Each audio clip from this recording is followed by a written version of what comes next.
My name is Jeff.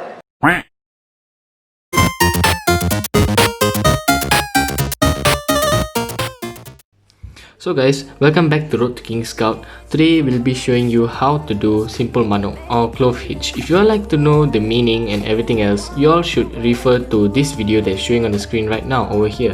Okay, let's get straight into it. This ikatan, we have two ways to do. The first way I'll be showing you guys now, and the second way I'll be posting in another video. Let's get straight into it. First way is take out two fingers, okay? Step 1 is make an X, okay?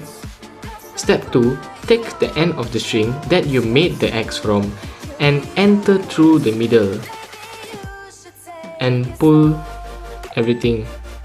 And there you have it. That's it. This is the ikatan, okay? Let's do it one more time, okay? So, step 1, make an X. Step 2, enter the string, okay, through here and pull it. That's it. This is the ikatan.